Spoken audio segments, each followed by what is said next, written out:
ஒருவன் முதலாளி, உலகில் மற்றவன் தொழிலாளி.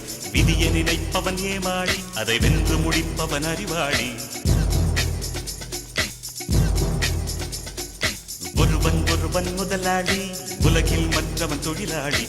விதியை நினைப்பவன் ஏமாளி, அதை வென்று முடிப்பவன் அறிவாளி.